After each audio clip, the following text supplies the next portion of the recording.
thank you. Oke, baik teman-teman, kita akan membahas satu tema. Bulan ini tuh bulan ngomongin soal kesehatan mental ya teman-teman ya. Jadi di minggu pertama di bulan ini kita akan berbicara soal tantrum. Kok ngamuk gitu ya, tantrum gitu ya. Tapi nanti penjelasannya akan lebih kepada emosi dan bagaimana kita mengelolanya. Karena tantrum itu adalah bicara soal efek daripada ketidakmampuan orang mengelola emosi. Yuk kita baca Alkitab kita. Dalam Yakobus pasal yang pertama ayat 19, Yakobus pasal yang pertama ayat 19, teman-teman simak dengan baik, saya bacakan, teman-teman dengar ya. Hai saudara-saudara yang kukasihi, ingatlah hal ini. Setiap orang hendaklah cepat untuk mendengar, tetapi lambat untuk berkata-kata, dan juga lambat untuk marah. Teman-teman perhatikan dengan baik, firman ini menjelaskan kepada kita bagaimana kita hidup. Firman mengatakan begini, teman-teman hendaklah kamu cepat mendengar, tapi lambat berkata-kata, jadi jangan cepat-cepat nyautin orang, dan juga lambat untuk marah. Ini berbicara tentang bagaimana orang menguasai dirinya, menguasai emosinya, supaya dia tidak jadi tantrum. Teman-teman tahu tantrum itu apa? Tantrum itu adalah ngamuk-ngamuk karena ledakan emosi yang luar biasa sebab kondisi yang penuh dengan tekanan. Jadi kalau teman-teman pernah di sini ngamuk-ngamuk gitu ya, atau kita lihat video di TikTok ada orang ngamuk-ngamuk, nah itu model-model tantrum. Biasanya orang itu marah karena ada backgroundnya, kenapa dia marah. Misalnya gini, tekanannya terlalu berat dalam hidupnya ditambah pemicu. Misalnya gini ya, dia lagi ada banyak masalah di kantornya atau di sekolahnya atau di rumahnya gitu ya. Lalu tiba-tiba di jalan ketemu orang yang seolah-olah mengajak dia berantem. Jadi ngamuk sebenarnya. Tapi sebenarnya pemicunya bukan orang itu, pemicunya adalah masalah yang banyak, gitu ya. Nah teman-teman, tapi sebenarnya kalau teman-teman bisa mengelola emosi, tantrum itu tidak akan terjadi. Makanya ini yang kita mau pelajari nih, emosi itu apa sih teman-teman? Teman-teman kalau dengar emosi pasti kan orang marah-marah kan, orang maunya berantem gitu ya. Emosi itu bukan itu, teman-teman dengar nih, emosi adalah reaksi kompleks yang melibatkan perasaan, pikiran, atau perubahan fisiologis sebagai respon terhadap satu peristiwa atau situasi. Jadi emosi itu nggak selalu berbicara tentang marah. Marah adalah emosi, benar marah adalah emosi. Tapi emosi isinya tuh bukan cuma tentang marah. Sedih, itu emosi. Mengingat kenangan lama lalu kemudian terhanyut pada kenangan itu emosi. Menangis adalah emosi. Teman-teman boleh lihat di sini ada contoh jenis-jenis emosi. Banyak banget tuh. Penerimaan, kasih sayang, agresi, merasa tidak pasti, merasa terganggu, tidak peduli, cemas, bosan, dan lain sebagainya. Jadi emosi itu gak berbicara tentang marah-marah. Emosi adalah luapan perasaan seseorang pada situasi tertentu. Itulah kenapa kita perlu mengelolanya. Karena saya pengen teman-teman paham soal emosi positif dan negatif. Jadi teman-teman lihat ya, banyak banget termasuk euforia, tersinggung, itu adalah emosi. Bangga, dendam, menyesal, senang, curiga, cinta adalah emosi. Nah kalau teman-teman lihat daftar emosi ini, teman-teman kelihatan ya, itu kayak dibagi jadi dua tuh. Ada yang positif, ada yang negatif, bener gak ya? Contoh nih, contoh. Benci, positif atau negatif? Negatif. Misalnya cinta, positif atau negatif?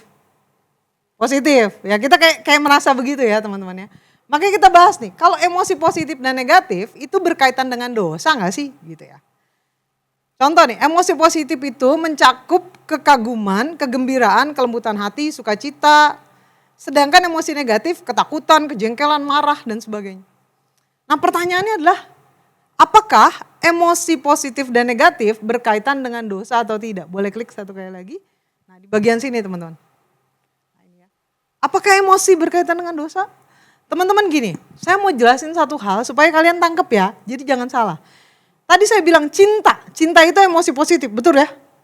Tapi kalau cinta pada pasangan orang lain, dosa atau tidak? Dosa. Marah, emosi negatif kan? Marah. Tapi marah pada kejahatan, positif atau negatif? Positif. Saya cerita satu kisah ya teman-teman ya. Ada teman saya, itu ngomong kepada saya nih. Ini ada teman saya pergi diajak jalan-jalan sama temennya, mampirlah ke bar. Tolong kalian jangan pergi ke sana ya. Saya tahu kalian anak baik-baik. Tapi kalau kalian sudah dipaksa, banyak people pleaser di sini. Jadi kayak mau menyenangkan orang. Minum 1 gelas, minum. Kenapa? Cuma untuk nyicip, cuma untuk nyenengin teman-temannya. Teman-temannya nyuruh, ya udah minum. 1 gelas, habis, ditepukin tangan. Wih, kan bangga. Wih, bisa ya minum minuman keras satu gelas gitu. Dituangin lagi, ayo minum lagi. Minum. Yang kedua, ditepukin tangan, diisi lagi gelasnya. Yang ketiga, dia langsung rebah, muntah-muntah. Teman-teman bisa tangkap kisah ini nih. Lalu kemudian setelah muntah-muntah kan udah gak sadarin diri nih. Saya gak tahu apakah teman-teman bisa memahami kondisi mabuk ya. Mabuk itu bukan pingsan, dia tahu tapi dia udah kayak udah lemah banget lah. Terus tiba-tiba ada orang yang telepon saya bilang, tolongin si A nih. Dia lagi ada di Holy Wing, waktu itu masih namanya Holy Wing ya, Kelapa Gading. Kenapa dia ada di situ? Karena dia lagi kenapa orang itu telepon saya? Jadi dia tuh pergi sama temennya, tapi temennya itu nyoba-nyoba minum, mabuk. Dengerin teman-teman nih, supaya kalian gak ikut-ikutan ya, jangan ikut-ikutan. Cewek, ketika mabuk, dia dimasukin ke dalam mobil, sama siapa? Sama cowok-cowok, yang ikut mabuk sama-sama di situ. Lalu kenapa teman saya telepon saya? Karena teman saya gak bisa turunin orang itu dari mobilnya. Dari mobil yang dibawa nih sama cowok-cowok nih. Maka dia telepon saya untuk ngejemput anak ini. Saya kenal tapi gak terlalu deket banget sih. Tapi teman-teman tahu, waktu saya datang ke sana ke Holy Wing, saya bilang baik-baik ke orangnya. Pak, tolong dong turunin anak ini, karena ini adik saya bilang kayak gitu. Ya adik rohani lah, apalah namanya, adik sosial lah, adik seiman. Tapi nggak mau dia, enggak. Kita udah oke kok, orangnya udah oke kok mau ikut kita. Saya udah tahu nih anak bakal diapain, kamu bisa bayangin ya, orang mabuk bersama orang mabuk. Tapi waktu itu mau tidak mau saya harus marah. Saya bilang gini, kamu turunin gak dia dari mobil? Kalau kamu gak turunin, saya ledakin mobil ini, gading. Pokoknya saya cukup marah waktu itu. Kamu gak tahu kan saya kan? Kamu gak tahu aslinya saya kan? Gitu kan. Kamu gak tahu saya siapa gitu ya. Emang siapa? Saya pokoknya marah kepada dia. Supaya anak ini turun. Apakah dalam konteks ini marah saya dosa? Tidak. Sebab memang ada orang yang harus kita tegas kepada dia, supaya dia bisa mengikuti maunya kita karena kebenaran. Teman-teman ingat ya, emosi tidak selalu berkaitan dengan dosa. Lalu bagaimana dengan perasaan cemas kak? Atau khawatir? Kan firman Tuhan bilang jangan kamu khawatir. Tapi kenapa saya punya kekhawatiran? Teman-teman, kekhawatiran memang Tuhan izinkan kita punya emosi itu untuk membuat kita punya alarm dalam hidup. Kamu bisa bayangin gak? Kalau kamu orang tua, anak kamu main ke jalan dan kamu gak punya perasaan khawatir. Ketabrak mobil kan. Jadi kekhawatiran itu dibikin Tuhan, memang diciptakan oleh Tuhan dalam diri kita untuk supaya kita punya alarm dalam hidup. Kamu nih cewek di jalan, lagi nunggu mobil, lalu tiba-tiba ada om-om lewat, terus ngomong ke, Dek mau kemana? Mau pulang? Udah ikut aja sini.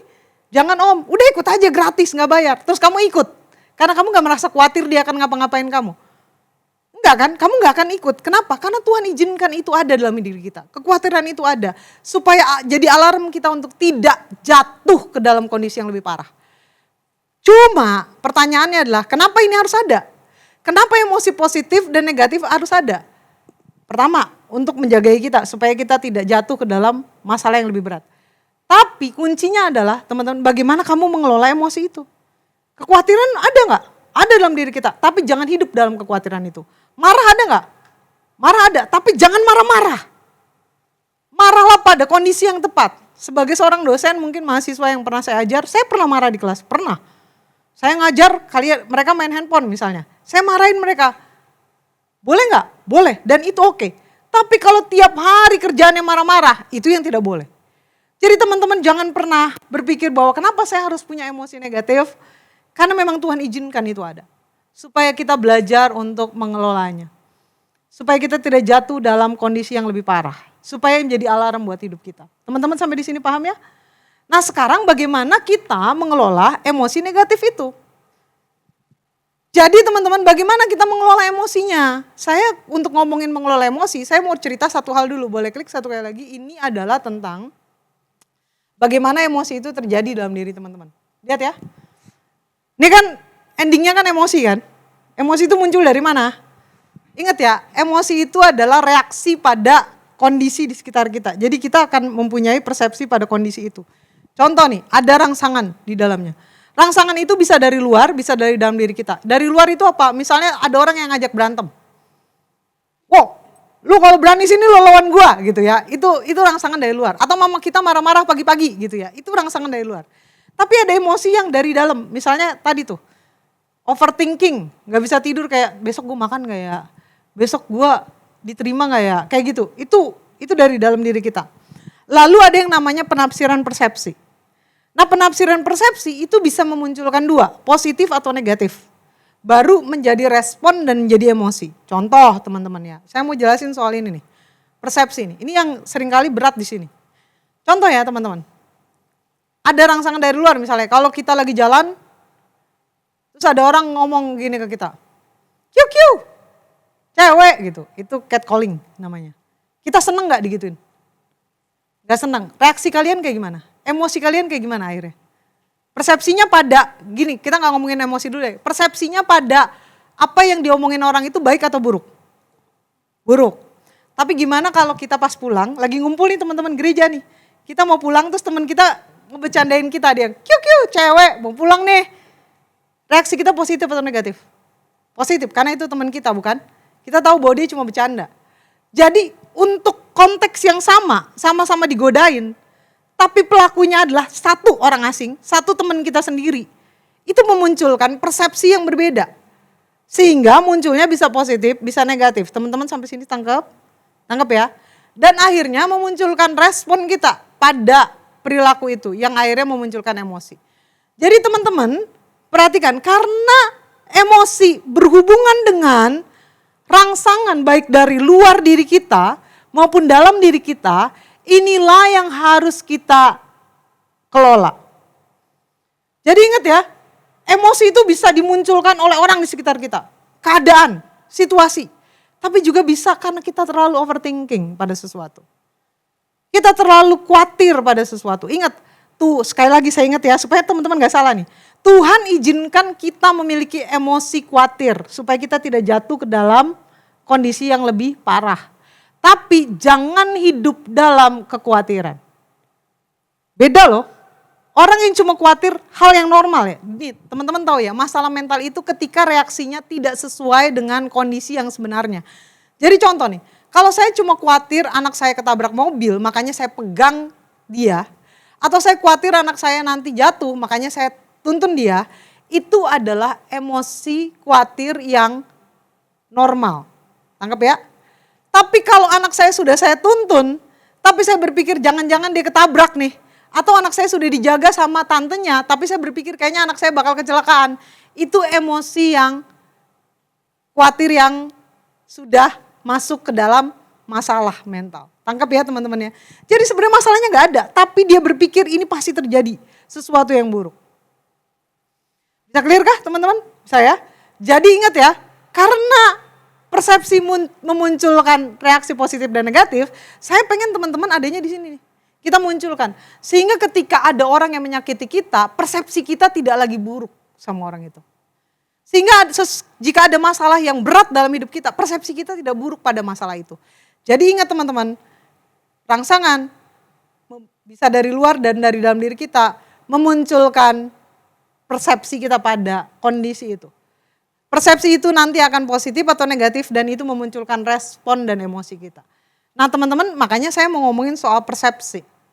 Karena apapun yang teman-teman persepsikan, itu yang memunculkan emosi kalian. Ingat ya, kalau ada teman kalian berhasil nih, teman kalian berhasil jadi sukses nih. Itu kan rangsangan ya. Nah reaksi kalian tuh bahagia atau sedih? Kita pernah ngomongin ini nih, iri hati di apa namanya di youth sini. Teman-teman kalau ada teman-teman kalian yang berhasil, perasaan kalian bahagia atau sedih? Iri atau bahagia? Lihat ya, harusnya kalau kalian benar-benar teman, persepsi kalian munculnya adalah positif, ya kan? Dia berhasil, kita senang, kita happy, kita rayakan. Tapi kalau kalian gak bagus hubungannya, Ingat ya, persepsi yang muncul adalah negatif. Berarti semuanya adanya di mana? Di persepsi. Rangsangannya sama kok. Apa rangsangannya? Temen lulus, bagus nilainya, dapat kumlot, dapat teladan 1. Tapi kenapa yang satu bisa sebel, yang satu bisa senang? Berurusan dengan apa? Persepsi. Kita ngomongin ini ya. Sekarang kita ngomongin persepsi. Teman-teman, Roma 12 ayat 18 berkata begini. Sedapat-dapatnya, kalau hal itu bergantung padamu, hiduplah dalam perdamaian dengan semua orang. Hiduplah dalam perdamaian dengan semua orang. Rangsangannya negatif. Orang berbuat jahat sama kita. Tapi ingat firman ini, sebisa mungkin hiduplah berdamai dengan itu. Oh tapi dia terlalu nyakitin saya kak. Kata-katanya itu melukai. Ingat firman Tuhan, sedapat-dapatnya berdamailah dengan orang itu. Even itu berat. Kalau saya nggak ngomongin rangsangan positif lah, kalau positif mah semua pasti happy. Meskipun ya rangsangan positif aja kita bisa sedih kan. Kayak tadi tuh, teman kita berhasil kita kayak, kok gue enggak ya. Teman kita beli mobil baru, kita kayak terluka ya rasanya. Gitu. Bisa aja, hal yang seneng aja bisa jadi negatif. Apalagi hal yang negatif. Makanya Tuhan bilang apa? Sedapat-dapatnya berdamailah dengan semua orang. Bagaimana caranya? Pertama teman-teman, berdiam diri sejenak. Ketika ada hal buruk terjadi, berdiam diri sejenak.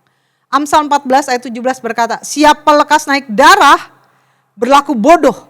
Tetapi orang yang bijaksana, bersabar. Ada seorang kawan bertemu dengan saya di satu acara makan-makan. Dia ngomong gini, gua habis hajar orang. Wih hebat banget. Kenapa? Berantem sama mobil yang tiba-tiba ngerem mendadak. Dia naik motor. Dia gak terima, dia pukul-pukulan, dia buka helmnya, dihajar kap mobilnya pakai helmnya. Das, kap mobilnya penyok dong. Jadi dia merasa jago banget waktu itu. Waktu makan-makan ini teman-teman. Wah kita makan-makan dengan kondisi denger ceritanya dia berantem. Wih hebat gitu.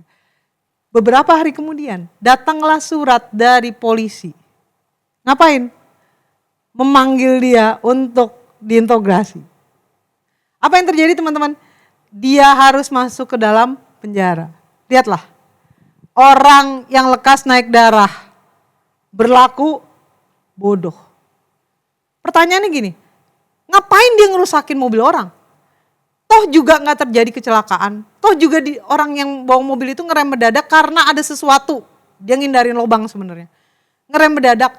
Toh mobilnya juga motornya tidak nabrak mobil. Kenapa harus segitu galak? Kenapa harus berantem? Itulah orang yang naik darah itu gak akan mikir lagi teman-teman. Makanya firman Tuhan bilang apa? Setiap orang hendaklah cepat mendengar, lambat untuk berkata-kata dan juga lambat untuk marah. Mother Teresa bilang gini, kenapa kalau orang berantem dia saling teriak satu dengan yang lain? Tahu gak teman-teman? Kenapa kalau kita ribut gitu ya, suara kita kenceng? Kamu udah aku kasih tahu kan, jangan lakuin lagi. Emang kenapa kalau aku lakuin? Kenapa kalau aku lakuin itu lagi? Ya aku gak mau kamu lakuin itu. Ya kenapa? Gitu. Kita kenceng nih suaranya, padahal deket nih. Orangnya di sini, kita di sini, tapi teriak. Why? Mother Teresa bilang ini, itu karena hati kita jauh. Jadi supaya kita bisa didengar, kita teriak. Badan kita dekat tapi hati kita jauh. Jadi kita perlu teriak untuk bisa didengar oleh orang lain. Teman-teman, pentingkah itu? Apakah dengan teriak kita bisa didengar? Coba ingat teman-teman, ketika kita ribut dengan orang, pernahkah kita didengar ketika kita ribut kenceng-kenceng kayak gitu? Enggak. Orang itu akan lebih galak dari kita, dia balikin lagi. Teman saya bilang gini, kalau orang macam-macam sama gue gampar, kata dia gitu. Ini dia ngomong kayak gini. Pertanyaannya, kalau orang ditampar sama dia, apakah orang itu gak bakal balik nampar? Kan gak begitu sistemnya. Artinya teman-teman hati-hati ketika kita marah, jangan kita lekas bertindak dan berespon teman-teman. Saya waktu masih muda juga kayak gitu. Ada masalah datang langsung respon. Tapi ternyata ketika saya respon, saya tahu bahwa respon saya selalu salah. Ingat ya, setiap keputusan yang diambil saat kita emosi, pasti keputusan yang salah. Setiap kata-kata yang keluar saat kita emosi, pasti kata-kata yang salah. Seorang ibu bilang gini, kamu itu 9 bulan di kandungan mama, Kamu cuma kayak gitu doang, kamu gak mau bantu mama. Kalau mama tahu, mama masukin lagi kamu ke dalam perut. Kalau mama tahu, mama pites kamu dari kecil. Kata-kata kita cepet banget ngomong gini. Saya juga gak mau jadi anak mama. Siapa yang mau lahir di keluarga ini? Saya juga gak mau punya keluarga kayak gini. Terus kita pergi. Pada saat kita pergi, teman-teman ingat ya, kalau kalian pernah ngalamin ini, kita nyesel kan? Kenapa kita ngomong kayak gitu? Kenapa kita melukai hati ibu kita? Yes, karena kata-kata yang terlalu cepat keluar saat kita emosi. Pasti kata-kata yang salah. Dari why ketika papa saya marah, saya berusaha untuk diem dulu. Wah, ngomel-ngomel nih di telepon nih, saya bilang iya pak, oke. Iya oke. Tutup, saya gak ngubungin dulu beberapa jam, sampai tenang, baru saya ngomong lagi. Pak, mau bahas yang tadi ini, baru saya bicara. Karena saya takut, ketika saya langsung ngomong, yang keluar dari kata-kata saya adalah hal-hal yang negatif. Jadi caranya adalah bagaimana kita mengelola emosi teman-teman, berdiam dulu diri sejenak. Ingat loh, ketika kalian dimarahin, kalian diam, itu bukan berarti kalian lemah.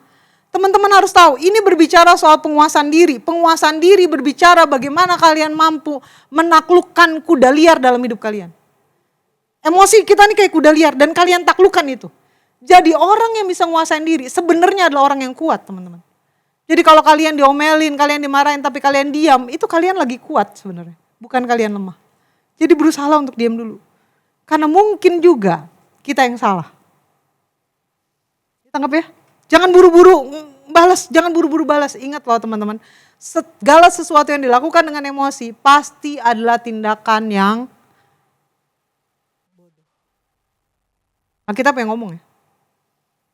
Ingat ya, siapa lekas naik darah, berlaku bodoh. Begitu juga di kantor kan. Nyari kerja susah banget loh teman-teman, asal teman-teman tahu ya. Teman saya itu ngelamar 20 ke perusahaan, nggak diterima. Masuknya dari mana? Masuknya cuma dari teman. Jadi teman bilang, ada lowongan nih di kantor gua, masuk. Tapi dia udah melamar 20 kali, nggak pernah diterima. Jadi sangat susah. Teman-teman juga tahu ya, job fair di Bekasi kemarin, berapa banyak orang yang datang ke situ, sampai pingsan-pingsan. Susah banget cari kerja. Ketika bos kasih tahu kita bilang apa? Oke, gua keluar. Teman-teman nggak mikir cicilan ya? Ketika keluar. Ingat loh, hati-hati loh. Jadi ketika pimpinan kita marah, berdiam dulu. Jangan langsung bilang keluar. Karena kita juga punya banyak tanggungan. Kita harus hidup harus berjalan, kita gak bisa minta kemana-mana. Jadi belajarlah untuk berdiam dulu. Karena ketika kalian bisa merenung dan berpikir, disitulah sebenarnya kalian punya kekuatan. Ya, jadi jangan buru-buru jawab. Yang kedua teman-teman, saya mau bicara soal empati. 1 Petrus 3 ayat 8 berkata, dan akhirnya hendaklah kamu semua seia sekata, seperasaan, mengasihi saudara-saudara, penyayang dan rendah hati. Nih tadi saya bilang ya, kenapa teman-teman perlu berdiam dulu jangan langsung jawab? Karena mungkin kita salah, mungkin juga kita salah. Ingat loh teman-teman, di gambar ini ada angka 9 yang juga bisa berarti angka 6, betul gak? Tergantung siapa yang lihat. Dari sini orang melihatnya angka 6, tapi dari sini orang bisa melihat ini sebagai angka 9. Ingat, it's talk about perception. Jadi ini berbicara soal persepsi. Kenapa kadang-kadang kita salah dalam berpersepsi? Karena kita gak coba nyebrang ke tempat orang. Teman-teman, ada orang yang berbeda dengan kita, yang mungkin nih contoh ya, saya punya teman mulutnya itu kasar banget kalau ngomong gitu. Tapi sebenarnya kalau saya berpikir, misalnya saya nih, dia ngomong ke saya kasar banget, sakit saya dengernya. Tapi kalau saya renungin, sebenarnya apa yang dia omongin bener juga. Cuma saya gak suka aja caranya dia bicara. Gitu, teman-teman tangkep ya. Contoh nih, dia bisa ngomong kayak gini nih, ke teman saya. Tadi suara lu jelek banget gitu. Makanya banyak-banyak latihan lah, jangan kebanyakan pergi-pergi ke kafe, nongkrong, minum kopi, latihan lah. Supaya bagus. Sakit gak dengernya? Sakit kan? Kalau kita kan pengen caranya ngomong kayak gini ya. Kayaknya yang bagian ini kayaknya perlu dilatih lagi deh gitu kan, pengennya gitu kan. Tapi ketika dia ngomong ke teman saya coba, ini bukan saya yang dikatain ya, karena saya kan bukan penyanyi gitu kan. Jadi kalau jelek juga ya wajar ya, mohon maaf lahir batin nih. Tapi ini teman saya yang dikatain karena memang dia penyanyi. Jadi istilahnya kalau dia sampai salah ya jelek gitu. Tapi memang ketika saya renungin, memang benar sih, di bagian lagu itu dia fales gitu. Cuma kan kita pengennya orang gak ngomong kayak gitu, betul gak ya teman-teman ya? Tapi coba deh kamu nyebrang ke sini. Tapi benar juga sih emang fales tadi gitu. Tapi kalau kamu nyebrang ke sini, Iya tapi ngomongnya baik-baik lah gitu. Berarti kan sebenarnya tidak ada yang benar-benar salah dalam dunia ini. Pertanyaannya adalah kita mau nyebrang gak ke persepsinya orang? Misalnya ibu kita ngomong ke kita, marah-marahin kita gitu ya. Pasti ada sebabnya. Mau nyebrang gak ke sana? Untuk ngelihat kenapa dia bisa ngomong kayak gitu. Kadang-kadang gak ketemunya karena persepsi kita beda sih sama orang. Cara kita nyampein, kan pengennya baik-baik ya. Saya pernah ya nasihatin orang, nih masih teman saya yang galak banget itu ya. Saya pernah nasihatin orang gini, nih teman saya selingkuh. Udah nikah, punya selingkuhan. Lalu saya ngomong gini, kita ketemu bertiga nih. Dia, teman saya, dan yang jutek banget ini nih orangnya. Saya ngomong ke teman saya gini, lu mikir gak kalau sampai lu ketahuan? Nanti anak lu gimana? Keluarga lu gimana? Lu udah nikah 12 tahun loh. Lu sayang banget kalau kayak gitu. Maksudnya ya udahlah lu jangan main-main. Toh juga pasangan lu juga baik kok. Suami lu bertanggung jawab. Jangan kayak gitu. Nanti lu pasti nyesel lah. Lu percaya gue. Kalau lu ketahuan misalnya suami lu tahu nih. Lalu kemudian lu cerai. Lu pasti nyesel gitu. Saya ngomongin akibatnya aja supaya dia takut kan. Teman saya bilang gini. Itu mah gak kena Rod kalau kayak gitu. Lu ya kalau lu gini terus, lu masuk neraka, lu ada di level terbawah api neraka. Lu tau gak, lu kalau masuk neraka lu jadi kayu bakar neraka lu. Mati lu di situ. Teman saya langsung nangis. Diomelin kayak gitu, dia nangis, saya juga kayak gak enak banget gitu. Kenapa saya bawa orang ini yang galak banget gitu ya. Tapi teman-teman tahu, ketika dia bertobat, saya tanya, gimana sekarang? Ya gue udah gak lagi. Kenapa? Gara-gara teman saya yang ngomong. Jadi kayaknya saya kurang mempan gitu. Kenapa? Karena dia coba melompat ke persepsinya orang itu. Teman-teman nggak ada orang yang pengen sahabatnya berbuat dosa, betul ya? Jadi dia merasa kayak gitu, ya udah dia ngomong kasar itu karena dia pengen aku nggak berbuat dosa. Ayo nyebrang dulu, orang nyakitin kita tapi nyebrang dulu ke posisinya dia. Kenapa ya dia bisa ngomong kayak gitu? Dan kalau kamu udah nyebrang, tapi kamu nemuin kayaknya aku nggak salah nih. Kayaknya aku tetap gak salah, kayaknya emang dianya yang nyinyir mulu, kan ada orang kayak gitu ya, kita salah mulu di mata dia kan. Kalau memang itu terjadi, jadi saya sekali lagi ya teman-teman ya, kalau ada orang menyakiti kita, nyebrang dulu ke posisinya dia. Kenapa dia begitu? Jangan-jangan memang kita salah, tapi kita gak suka aja cara dia nyampein, ingat ini ya. Tapi kalau kita udah nyebrang dan kita memang nemuin bahwa orang ini selalu bermasalah ke semua orang, bukan cuma kita, dia bermasalah ke semua orang. Dan kebetulan hari ini dia bermasalah dengan kita dan kita terlukai. Saya pengen teman-teman masuk ke poin yang ketiga. Apa itu? Ampunin. Firman Tuhan bilang gini, apabila kamu menjadi marah, janganlah kamu berbuat dosa, janganlah matahari terbenam sebelum padam amarahmu, dan jangan beri kesempatan kepada iblis. Efesus 4 ayat 26 sampai 27. Ampuni. Luka gak? Luka. Tapi jangan tantrum, jangan ngamuk. Ingat ya, kalau kamu ngamuk, kamu berbuat bodoh saat itu. Alkitab yang bilang, bukan saya. Tapi teman-teman, belajar juga untuk ampunin. Untuk ketenangan jiwamu. Wah saya gak bisa ngampunin dia kak. Dia terlalu nyakitin saya. Saya mau kasih tahu, kamu ngampunin dia bukan untuk dia. Kamu ngampunin dia untuk kamu. Sekali lagi ya. Kita mengampunin orang bukan untuk orang yang kita ampunin. Kita mengampuni orang itu untuk kita. Karena ketika kamu hidup dalam luka, dengar ya teman-teman. Karena ketika kamu hidup dalam luka, yang paling rugi itu kamu sendiri. Sekarang saya tanya sama temen yang tadi nyakitin kamu. Lu inget gak? Lu pernah ngelukain dia? Sampai dia gak mau makan, gak mau kerja, gak produktif, hancur, nyayat-nyayat diri. Lu inget gak? Yang nyakitin, lihat ya, yang nyakitin ngomong gini. Hah? Kapan? Sih? Bahkan orang yang melukai kita pun mungkin gak inget kapan dia melukai kita. Jadi ingat ketika kita mengampuni dia, itu buat kita sebenarnya. Jadi belajarlah untuk mengampuni. Memang dunia ini penuh dengan orang-orang yang mungkin bisa melukai kita. Tapi perhatikan dengan baik teman-teman, jangan pernah menyimpan luka. Yang paling rugi itu bukan orang yang kita lukai. Ya bukan orang yang melukai kita, tapi kita. Orang yang melukai kita bahkan mungkin gak ingat kalau dia melukai. Bahkan mungkin dia gak tahu itu melukai orang. Tapi kita setiap hari nangis, setiap hari kita terluka, gak mau makan, gak mau hidup, gak mau ke gereja. Kenapa? Karena kita menyimpan luka. Lepasin teman-teman. Bukan buat dia, buat kita. Ketika orang menipu bisnis saya, teman-teman tahu ya saya gak makan babi. karena babi adalah keluarga saya sendiri. Saya udah anggap sebagai keluarga enggak ya. Karena saya pernah ternak teman-teman. Ya saya dan babi besti lah ya. Saya pernah ternak, lalu suatu ketika babi itu akan dijual. Salah satu babi saya itu nangis. Dan sejak itu saya berjanji dalam diri saya nggak akan makan kamu dan seluruh keluargamu. Jarang ya orang Kristen gak suka babi ya, tapi itulah saya ya. Nah, babi ini akhirnya dijual. Tapi duitnya tidak pernah masuk ke kantong saya. Sedih gak? Sedih, kena tipu, kena tipu. Setiap kali saya ketemu dia yang benci sama saya, dia gak mau ketemu saya. Ini bisnis bareng teman ya. Lalu kemudian teman-teman setiap kali saya ketemu dia gak mau nyapa, dia seolah-olah saya yang ngutang sama dia, seolah-olah saya yang nipu dia, sakit gak? Sakit. Saya ngelihat dia jalan-jalan keluar kota, saya sedih. Kalau lu bisa keluar kota kenapa lu gak bayar uang babi gua gitu. Sedih banget saya. Lalu dia makan di tempat enak, gak bayar uang babi saya tapi dia makan di tempat enak, sedih. Berapa lama? Bertahun-tahun. Sampai suatu ketika Tuhan bicara kepada saya, lu mau sampai kapan kayak gitu? Lihatlah orang yang kamu sedihin itu bahagia hidupnya. Dan kamu selalu menderita melihat story-nya dia. Why? Sampai di titik itu saya bilang, Tuhan aku relakan uang itu. Aku relakan uang itu, biarlah dia gak usah bayar. Dan aku mengampuni dia. Berjalan dengan lebih ringan teman-teman.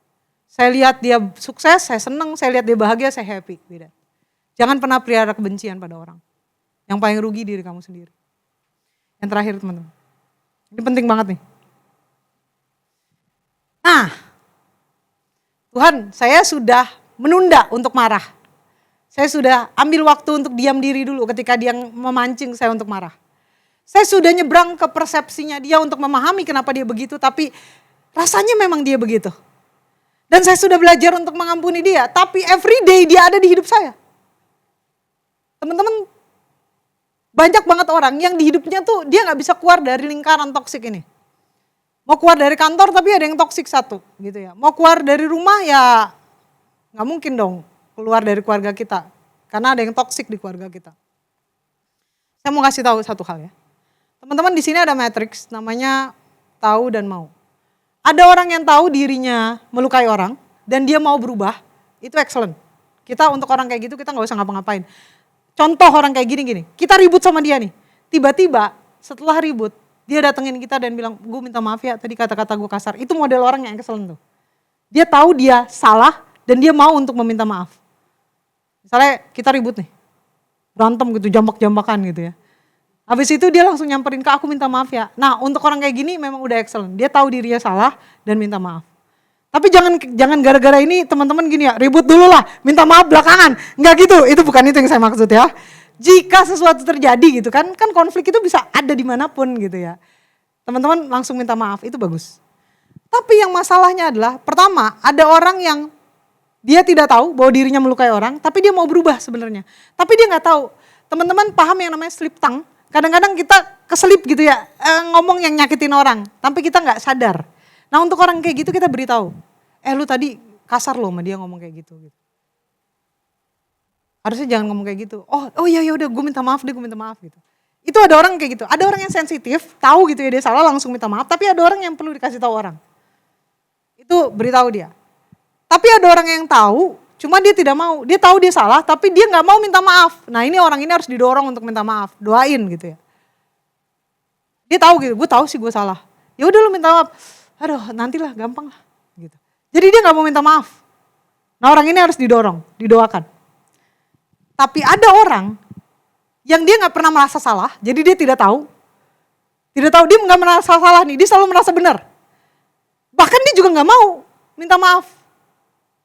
Teman-teman untuk orang yang seperti ini, kalau dia berlaku kasar kepadamu, dia melukai kamu, abaikan luka itu. Abaikan.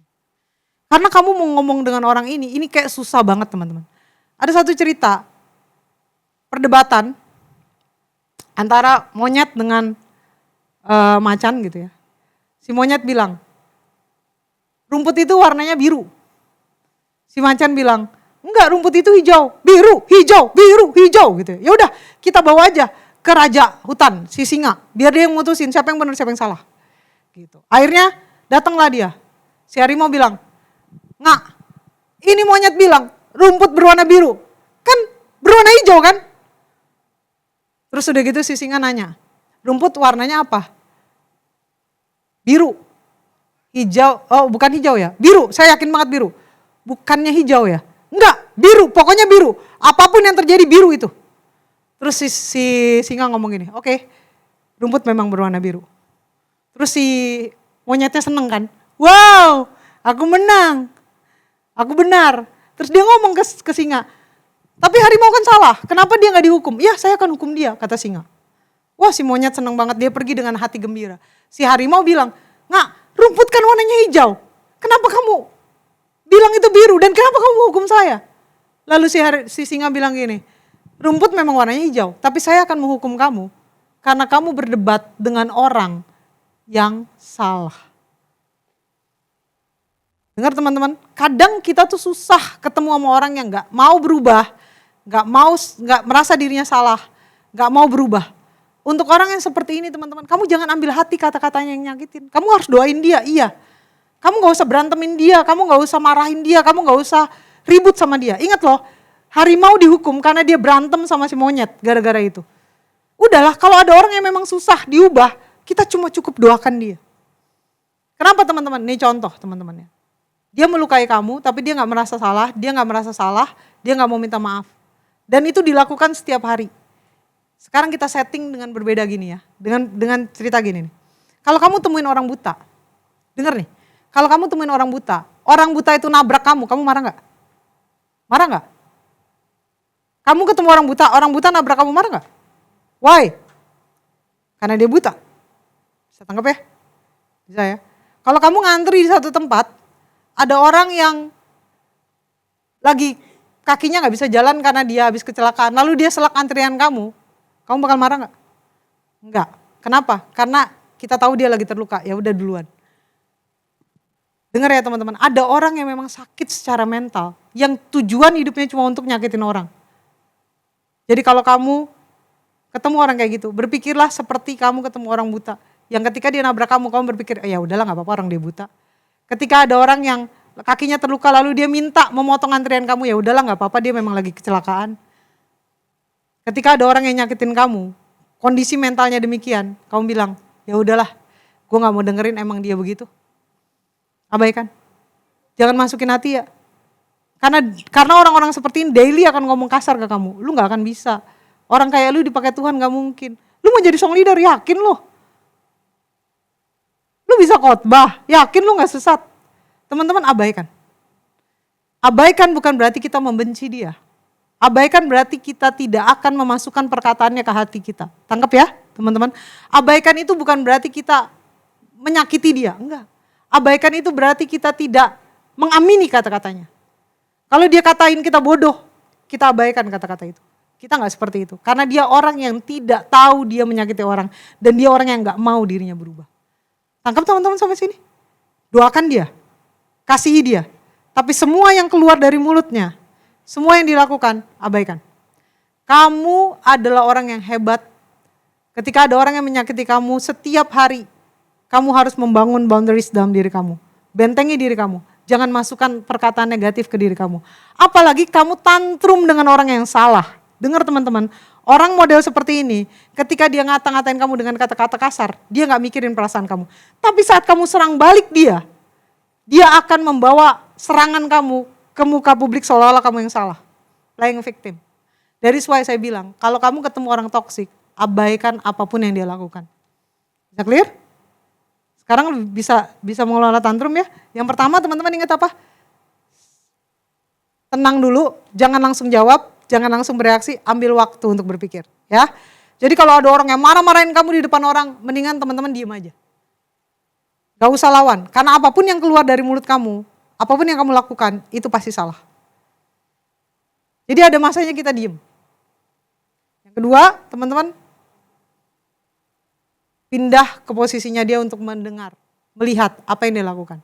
Yang ketiga, teman-teman lakukan apa? Setelah kita pindah dari posisinya, kita belajar mengampuni. Ingat ya, yang keempat, abaikan hal-hal yang negatif dari orang yang sedang punya masalah mental. Tangkap ya teman-teman? Jadi gak usah tantrum untuk hal-hal kecil. Sekarang pertanyaannya terakhir nih. Kak, kalau ada orang yang marahin kita, tapi kita gak ngelakuin, apakah kita boleh menjawab? Atau kayak tadi tuh, ngambil waktu pergi dulu. Nanti orang salah berpikir dong tentang saya. Nih, teman-teman dengar ya, kalau kalian bisa mengontrol emosi, menjawab dengan nada yang pelan dan tidak sama dengan dia, jawablah saat itu. Contoh, orang ngata-ngatain kita, terus kita bilang, Kak, sorry Kak, aku gak kayak gitu. Aku gak seperti yang kakak pikirin. Udah, cukup. Kamu gak, terus dia bilang, tapi terus kamu cukup aja jawab, Kak, aku gak seperti yang kakak pikirin. Udah, ambil waktu, tarik napas, dan mendingan kamu berdiam diri sejenak. Jadi itu udah cukup, tapi jangan berdebat ya. Karena nanti kamu gak salah, jadi salah loh. Misalnya dia ngatain kamu kasar, kamu balikin lagi kasar, kamu jadi salah. Jadi cukup mengatakan bahwa aku gak seperti yang kamu pikirin. Udah, cukup. Ambil waktu untuk tenang, baru kamu bicara ke orang itu. Ingat ya, orang yang lekas naik darah berlaku bodoh. Dan kita bukan orang kayak gitu. Amin? Jadi jangan tantrum, mari kita berdoa.